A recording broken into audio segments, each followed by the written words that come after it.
चंद्रपूर जिल्ह्यात सावकाराच्या जाचाला कंटाळून रोशन कुडे या शेतकऱ्याने आपली किडनी विकल्याचं धक्कादायक प्रकरण समोर आलं होतं। किडनी विकल्याच्या या प्रकरणात आता डॉक्टर कृष्णा उर्फ रामकृष्ण सुंचू वय वर्ष 36 याला सोलापुरातून अटक करण्यात आली आहे।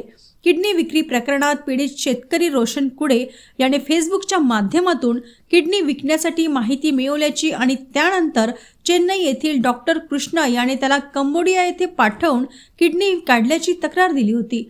त्यानुसार पोलिसांनी सायबर सेलच्या मदतीने डॉक्टर कृष्णा याचा शोध घेतला। पोलिसांच्या तपासात डॉक्टर कृष्णा हे त्याचं बनावट नाव असून रामकृष्ण सुंचू हे त्याचं मूळ नाव असल्याची आणि तो किडनी विक्री प्रकरणात एजंट असल्याची माहिती पुढे आली होती। मुख्य म्हणजे रामकृष्ण सुंचू याला व्यवसायात तोटा आल्याने त्याने कंबोडिया येथे जाऊन स्वतःची किडनी विकली होती।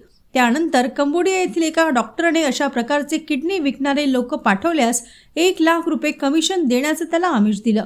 डॉक्टरच्या सांगण्यानुसार भारतातल्या अशा गरजू लोकांना हेरून तो किडनी विकण्यासाठी त्यांना कंबोडियाला पाठवायचा। आरोपीच्या तपासात आतापर्यंत त्याने 10 ते 12 लोकांना अशा प्रकारे कंबोडियाला पाठवल्याची माहिती समोर आली आहे। रामकृष्ण सुंचू याच्या अटकेने आता या प्रकरणातील अवयव तस्करीच्या मोठ्या प्रकरणाचा खुलासा होण्याची शक्यता आहे। सर्वांना नमस्कार। सर्वांना माहित होता की ब्रह्मपुरी ठाण्यामध्ये आम्ही एक गुन्हा दाखल केला होता की रोशन कुडे म्हणून कंप्लेंट त्यांनी किडनी विकलेला आहे। ते सावकारीच्या दबावामुळे त्यांनी किडनी विकल्या म्हणून सर्वांना माहित आहे। त्या अनुषंगाने आम्ही एक SIT स्थापन केला होता। त्यामध्ये 9 अधिकारी आहे। त्यामध्ये SIT च्या सुपरवाइज SIT च्या इन्चार्ज ॲडिशनल SP श्री ईश्वर कातकडे आणि त्यांच्या टीम ते त्या दिवसापासून आम्ही काम करत होता। जे माहिती आमच्याकडे उपलब्ध होता विक्टिम कडून त्या अनुषंगाने आम्ही काल मुख्य आरोपी कृष्णा म्हणून आम्ही अटक केलेला आहे।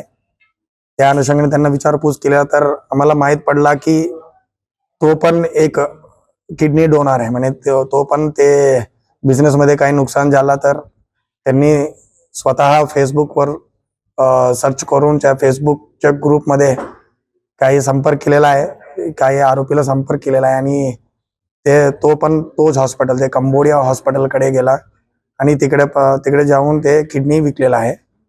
आणि नंतर ते काय केला की ते पढा लिखा माणूस आहे, तो त्या अनुषंगाने ते एक फॅसिलिटेटिंग एजंट म्हणून ते काम करत होता। त्या अनुषंगाने त्यांना कमिशन पण भेटला होता। त्या अनुषंगाने ते सांगितलं की ते 10-12 लोक आतापर्यंत त्यांनी कंबोडियाला जे मिलिटरी हॉस्पिटल आहे तिकडे घेऊन गेला आणि ते किडनीचा डोनेशन केलेला म्हणून ते सांगितलेलं आहे। त्यांच्या विचारपूस आणि जे इन्व्हेस्टिगेशन सुरू आहे।